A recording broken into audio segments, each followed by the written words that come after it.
know, I travel all over the world, bowling pro-ams with the PBA, teaching bowling with Next Level Bowling. I've seen every style, wind-up, approach imaginable. And far too often, I see players stop short of the foul line, 2, 3, 4 feet short of the foul line, causing them having to pitch this ball over the line just to get the ball onto oil. I'm going to give you a fail-safe way now to determine how far from the foul line you should start your approach. So I'm going to go up to the foul line. I'm going to start with my heels exactly where I want my toes to finish in my approach. And I'm going to take 4 regular steps backwards.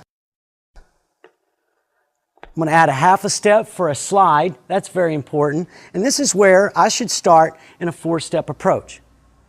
Now, if you should foul from this point, you know 1 or more of your steps are too long. Again, if you stop short, a foot, 2 feet, then you know 1 or more of your steps are too short. It's important for you to identify exactly which steps are too long or too short. And you might want to get a video camera for this if you're having trouble. If you take more than 4 steps, let's say 5 or 6, heck, I take 6.5 steps, then just add that to the total. We're talking about the last 4 steps anyway. So in my 6.5 step approach, from 4 steps, this is where I am. Now it's time to look at your setup. In every sport, you have what is called a ready position. In bowling, this is it. And I want you to set up to every shot just as if you're matching your intention. Now I'm going to give you some of the small things that the pros do that makes the setup work for them. Now I want you to take a look at my feet, because as go my feet, go my waist. So if I open my feet up, which is dropping the right foot back slightly, I'm going to open my waist up as well. So as go the feet, go the waist. The same thing with the hands. If I open my hands up slightly, my shoulders are going to follow. So as go the hands, go the shoulders. So in a sense, I can control the whole body just by moving the feet and the hands. But I want them to match. If I'm opening up my feet this way, that opens the waist, the whole lower body is open to the target. But if I take my right hand and have it slightly in front of my left, I have now closed my hands and closed my shoulders. Now I've got an open lower body and a closed upper body. I don't know where I'm going. Confusion. I always want your hands and your feet to match. So if I really drop this right foot back, I want to really drop the right hand back. Now I match my intention. In this setup, I'd want to float the ball toward the channel and have a big hook coming back. But what if I wanted to throw the ball straight or even point the ball toward the pocket? I'll show you. You'll move out here toward the gutter, and now my right foot, I'm going to set up slightly ahead of my left. That closes the feet, closes the waist. I'm going to do the same thing with my hands. Right arm just a little bit in front of my left, closed hands, closed shoulders. I match exactly the intention of that straight ball, let's say, the fireball right at the pocket. Now lastly, I want you to think about where your feet are pointing. I don't want you to set up to where their feet are open or closed but pointed over at the wall. I want your feet pointing exactly down your walk path. So in a case where, let's say I'm shooting a 10-pin, I want to stand over to the left side of the lane, go right down the middle of the lane and right at the 10-pin. Well, I want my feet pointing directly down that walk path.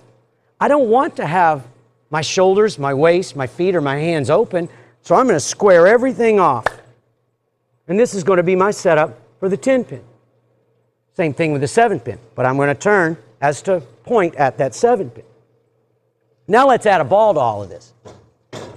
If I was to give you this ball and ask you to hold it for 3 hours, probably wouldn't like that, but this is the position you'd end up in, because I'm bracing it against my body. My arms aren't carrying much of the weight. It's my body. It's the strong, it's the big muscles that's carrying this weight.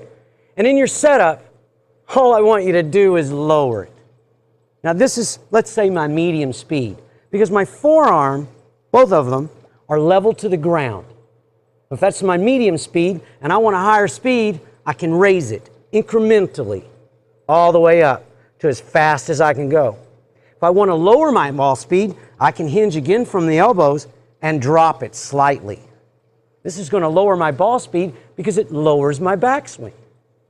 So if I set up properly to each of the shots, hard, slow, medium, and pointed in the right direction, I've got a leg up on the field, wouldn't you say?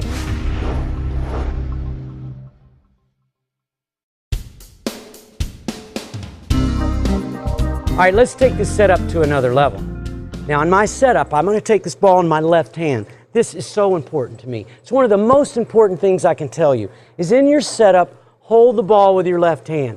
Because when I'm in this position, it's the left hand that's in full flex, the left arm, not the right. My right arm's the money arm, gets all the credit.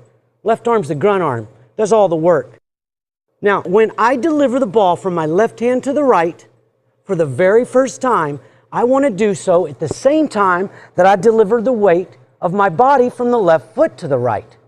So it goes left hand to the right with the ball, left foot to the right with the weight of the body. And they should hit exactly the same time.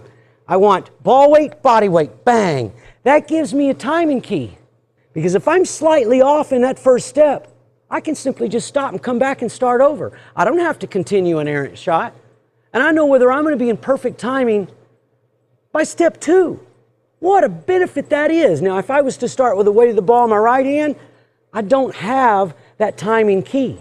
I don't have the ability to synchronize the swing with the walk as to have perfect timing and have the ball and my feet arrive at the line at the same time. If you incorporate some of these setup strategies in your game, you're going to find it's going to give you access to so much more versatility than you had beforehand.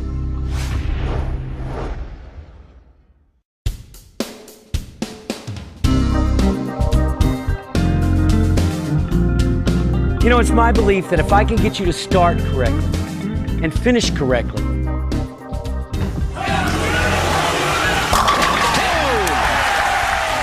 that all the other things become so much simpler. So I'm going to teach you now a one-step drill to help you perfect your finish position. I'm going to start in my setup about a full step behind the foul line. And from my setup, I'm going to place the ball out, swing it back all the way to the top. I'm not going to move any other part of my body until the ball gets to the top of the backswing. At that point, I'm going to take one step forward and I'm going to stick the landing.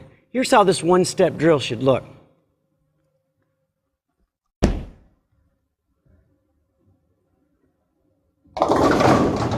Now at this point, I'm not worried about knocking pins over, and I'm not trying to throw the ball really hard down the lane. What I'm trying to do is perfect my finish position. From here, I've got a bent left knee, a straight right. That separates my knees as to get more balance. It's like a tripod. The wider I am, the more stability and balance that I have. Now, in my follow-through, I want the face of my elbow going at my target. I want my left arm out as to create equilibrium, a little counterbalance. And I want to tap this right pinky toe behind me. What that does is that gets my right hip out of the way of the ball swing. So if I tap that pinky toe, it goes to a little 45-degree angle. I don't want the toe back here to be straight behind me. That's right in the way of the ball. So in this position, I'm perfect. And if you're going to perform under pressure, this is where it all comes together.